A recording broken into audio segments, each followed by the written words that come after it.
اور تیسری چیز جو میں آپ کے گوش گزار کرنا چاہتا ہوں اس وقت علمی انداز میں، وہ یہ ہے کہ قرآن کریم ہمیں تب تک بالکل ہی سمجھ میں نہیں آئے گا جب تک نہ ہمیں عربی زبان ہو.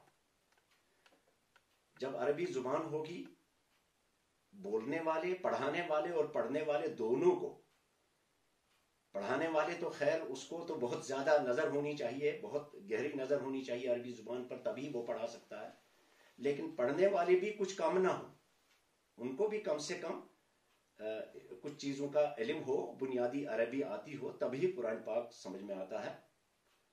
یہ تو بہت ضروری ہے. اور سورۃ یوسف جو ہے اس کے آغاز میں ہی اللہ پاک کا ارشاد ہے کہ الف لام را تلک آیات الکتاب المبین انا انزلناہ قرآنا عربیا، میں نے قرآن مجید عربی زبان میں نازل کیا یا عربی بنا کے نازل کیا. یا آگے بات ہوگی گرامر کے اعتبار سے کیا معنی طے ہوں گے، اور نحو اور صرف اور سب ڈکشنری یہ کیا نام ہے لغت کو دیکھ کر کے.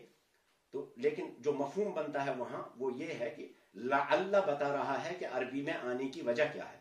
تو لعل جو ہے وہ توجیح کر رہا ہے، اس کے بعد بات آ رہی ہے کہ کیوں عربی میں نازل کیا. تو اللہ نے فرمایا لعلکم تعقلون، تاکہ تم اس کو سمجھ پاؤ. گویا قرآن مجید کا سمجھنا عربی زبان میں ہی آسان ہے، کسی دوسری زبان میں نہیں. میں علمی نقطے پہ آ رہا ہوں، یعنی اللہ کا یہ دعویٰ دوسری زبان میں کما حقہ تفہیم اس کی نہیں ہوگی، کما حقہ اس کا درک نہیں ہوگا جیسے کہ اس کے سمجھنے کا حق ہے. جب عربی زبان ہمیں آتی ہوگی تو ہم قرآن مجید کو اچھی طرح سے سمجھ سکتے ہیں. اس کی مثال میں آپ کو یوں دیتا ہوں کہ اللہ پاک نے قرآن کریم کے اندر ڈر کے مفہوم کے لیے کئی الفاظ استعمال فرمائے ہیں. خوفہ کا لفظ ہے، اس کا مطلب بھی ہے ڈر، اور یہ بھی لفظ استعمال ہوا ہے لا یخاف لدی المرسلون، موسیٰ میرے سامنے مرسل نہیں ڈرتے. تو وہاں کیا ڈر مراد ہے. اور اسی طرح سے ڈر کے ہی معنی میں اللہ نے دوسرا لفظ استعمال کیا، اور وہ ہے خشیت. خشیت کا لفظ، خشیہ یخشا کا لفظ ہے، خاشعون خاشعین. اور یخشا اللہ فرماتا ہے انما یخشى اللہ من عباده العلماء. تو یہاں یخشا، نیچے آپ اردو میں اس کا ٹرانسلیشن ڈر ہی کریں گے، لیکن اللہ پاک نے وہاں خافہ کے بجائے یخشا اور خشیت کا لفظ استعمال کیا. تو ضرور اس کا کوئی مقصد ہے، اس کے پیچھے مقصد ہے. اسی طرح سے کہیں وجیلہ کا لفظ استعمال فرمایا، اور وہ بھی ڈر کے لیے استعمال ہوا. جیسے وجیلہ اللہ تعالیٰ فرماتا ہے قرآن کریم کے اندر، اللہ پاک کا ارشاد ہے کہ اذا تلیت علیہم آیاتنا وجلت قلوبہم، جب ہماری آیتیں ان کو پڑھ کر سنائی جاتی ہیں، وجلت قلوبہم، تو ان کے دل، ڈر ہی کہیں گے آپ، لیکن بہرحال ہمارے پاس اردو زبان میں کوئی دوسرا لفظ ہے نہیں، کیونکہ اردو زبان تو محدود زبان ہے. تو اللہ پاک نے وہاں ڈر کے لفظ کے لیے وہاں وجل کا لفظ استعمال فرمایا. کسی جگہ پہ حذر کا فرمایا، مثلا یحذر المنافقون، منافق ڈرتے ہیں. تو یہ ڈر کون سا ڈر ہے. اسی طرح سے اللہ پاک نے نظر کا لفظ فرمایا، وَأَنذِرْ عَشِيرَتَكَ الْأَقْرَبِينَ، اور اپنے اقرب اور قریب ترین رشتہ داروں کو ڈراؤ. اور اسی طرح سے ذَهَبَ عَنْ إِبْرَاهِيمَ الرَّوْعُ، روا کا لفظ بھی ڈر کے لیے استعمال ہوا ہے یا خوف کے معنی میں استعمال ہوا ہے. تو روا کا لفظ، کہیں اتقا یتقی کا لفظ ہے، کئی الفاظ ہیں. تو اللہ نے ایک ہی لفظ کیوں نہیں استعمال کیا؟ کیونکہ جس طرح کا جس جگہ پہ رو سے اللہ بتانا چاہتا ہے، رو سے وجلہ سے، وہاں وجلہ سے ہی ادا ہوگا، خافہ سے وہاں خافہ سے ہی ادا ہوگا، خشیہ وہاں خشیہ سے ہی ادا ہوگا. اسی لیے اللہ نے فرمایا کہ اللہ پاک نے فرمایا کہ اِنَّا أَنزَلْنَاهُ قُرْآنًا عَرَبِيًّا لَعَلَّكُمْ تَعْقِلُونَ، میں نے قرآن مجید کو اس لیے عربی میں نازل کیا تاکہ آپ اس کو سمجھ پائیں. گویا قرآن اللہ کو جو پیغام دینا تھا، اس پیغام کے لیے جو الفاظ دیے، اس کے لیے جو نحو دیا، جو بلاغت دی، وہ صرف عربی زبان نے دی. اس لیے اللہ پاک نے اس چیز کی مزید تائید فرمائی کہ قرآن کو سمجھنا ہو تو اس کو عربی میں آپ سمجھ سکتے ہو. میں اس سے یہ انکار نہیں کرتا کہ دوسری اردو یا انگریزی میں یا کشمیری میں دوسری زبانوں میں قرآن مجید کو سمجھانے سمجھنے کی کوشش نہیں کرنی چاہیے، لیکن میرے کہنے کا مطلب یہ ہے بنیادی نقطہ ہے قرآن فہمی کے لیے عربی زبان کا آنا. جس کی زبان جتنی زیادہ پختہ ہے عربی میں وہ اتنا ہی زیادہ ہوگا قرآن فہمی میں. ایک علمی نقطہ آپ کے ساتھ شیئر کرتا ہوں. ہمارے مفسرین میں سے بہت قدماء جو تھے، اولین زمانے کے مفسر 300 صدی میں سے ایک مفسر ہیں علامہ ابو الحسن علی الواحدی. یہ عربی زبان کے بہت بڑے ماہر تھے، بہت گہرا درک تھا ان کو عربی زبان پر. انہوں نے متنبی کے اس دیوان متنبی کی بھی شرح لکھی ہے. اس کو دیکھنے سے پتہ لگتا ہے کہ کیا عربی میں ان کی کیا عظمت تھی. امام راضی ان کے ریفرنس جگہ جگہ دیتے ہیں، قال الواحدی کر کے فرماتے ہیں. تو ان کے درس میں بڑے بڑے مفسرین بیٹھا کرتے تھے جنہوں نے قرآن پاک کی تفسیریں جمع بھی کی تھی اپنی ڈائریوں میں. جب ان کا شہرہ ہوا تو وہ ان کے درس میں بیٹھتے تھے اور ہزاروں کی تعداد میں ان کے درس میں ہوتے تھے. کہتے ہیں امام واحدی جب نکلتے تھے اپنے گھر سے تو پیچھے پیچھے مفسرین، محدثین اور فقہا کی لائن لگی رہتی تھی. تو ہم قرآن مجید سے استنباط و احکام کا استنباط و استخراج تبھی کر سکتے ہیں جب عربی زبان ہمیں آتی ہو. اس لیے یہ بنیادی چیز ہے. اور کسی دوسرے زبان میں قرآن پاک کو سمجھنے کا کام ایسا ہی ہے جیسے آگ لگنے پر کنواں کھودنا. تو عربی زبان پہلی چیز ہے. تو بہت لوگ ہیں جو عربی جانتے بھی ہیں، لیکن بہت ایسے بھی ہیں کہ جو نہیں جانتے. اس لیے کیا کریں، ہم سبھی لوگوں کو مار دہاڑ کر کے عربی نہیں پڑھا سکتے.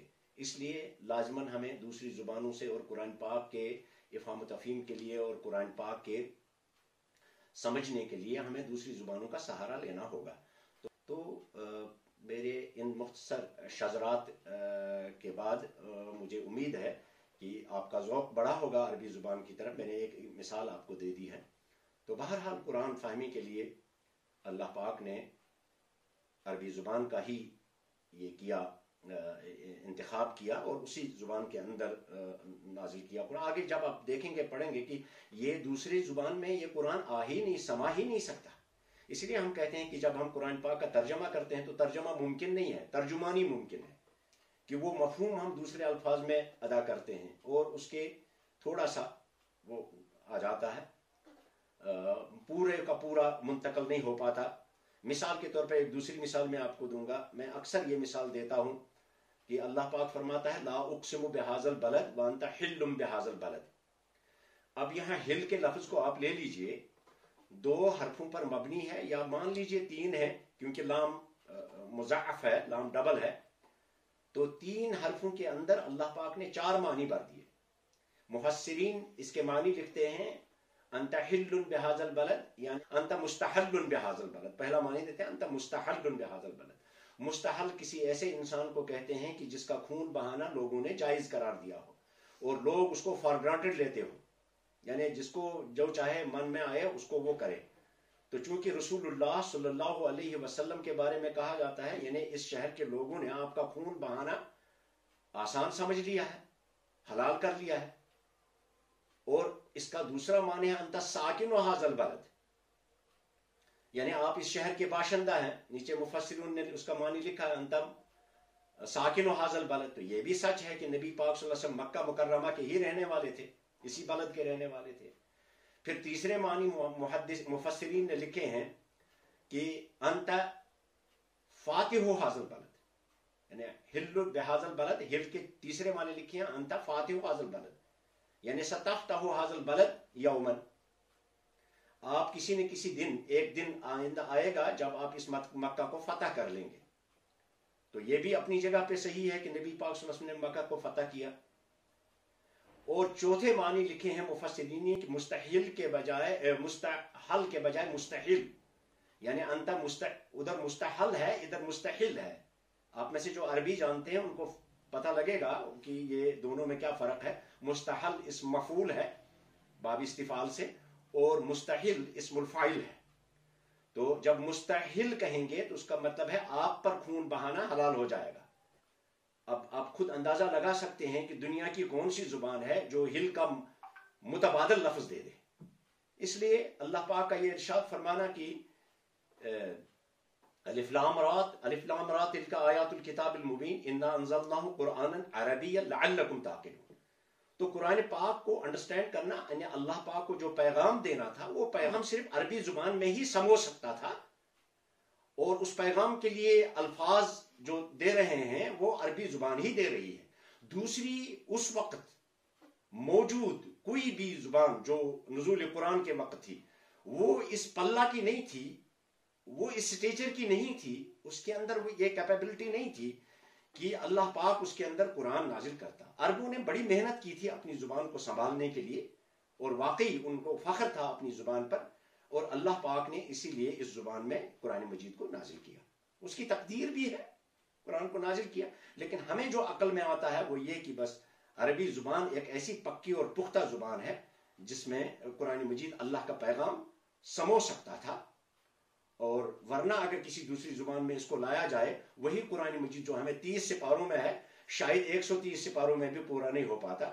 وہی قرآن مجید جو 114 سورتوں میں آ گیا ہے شاید کسی اور زبان میں وہ 1000 سورتوں میں بھی نہیں سما سکتا تھا. میرے کہنے کا مطلب یہ ہے کہ یہی ایک نقطہ میں آپ کو آپ کے ساتھ شیئر کرنا چاہتا ہوں کہ عربی زبان کے بغیر قرآن مجید کی تفہیم بہت مشکل ہے. ناممکن نہیں بتاؤں گا میں، لیکن بہت مشکل ہے. کہاں ترجمہ کریں گے؟ اور آپ نے دیکھا ہوگا کہ علماء کے درمیان جو اختلافات وارد ہوئے ہیں وہ پہلے لغت کے ہیں. اب مثال کے طور پر آپ قرو کے لفظ کو لے لیں، فقہا کو بعد میں دیکھیں کہ قرو لغت میں کیا معنی ہے اس کے، اسی وجہ سے اختلافات بھی ہو جاتے ہیں. تو بہرحال میں اسی بات پر اختتام کروں گا کہ ہمیں کوشش کرنی چاہیے، ہم جہاں بھی ہیں اگر ہم قرآن کے ساتھ محبت کرنے والے ہیں، قرآن سیکھنے کا ذوق ہے، تو ہمیں عربی زبان سیکھنے کا بھی ذوق ہونا چاہیے. الحمدللہ رب العالمین ہمارا یہ ادارہ جو ہے یہ قریباً 28 سال سے لگاتار یہی محنت کر رہا ہے کہ لوگوں کے اندر عربی کا دور دورہ ہو جائے. تو اگر ہر جگہ پہ ہر علاقے میں اس طرح کا ماحول پیدا ہو تو میں سمجھتا ہوں 30 سال کس نے کہا، اگر آج ہم میقات کریں تو 5 سال کے اندر یہ زبان جو ہے وہ ہر گلی کوچے میں بولی جائے گی. اور ہمارا مقصود عربی زبان سکھانے سے یہ نہیں ہے کہ ہم سعودی عرب کے لیے یا گلف کے لیے ڈرائیور پیدا کریں. ہمارا مقصود یہ ہے کہ ہم اللہ کی کتاب کے قریب جائیں. اللہ تعالیٰ آپ کو توفیق دے اور آپ کے اندر ذوق بڑھ جائے کہ آپ اس زبان کو سیکھیں. مجھے بہت خوشی ہوئی کہ آپ نے اس کا انتظام کیا ہے. تو میں انہی الفاظ پر اختتام کروں.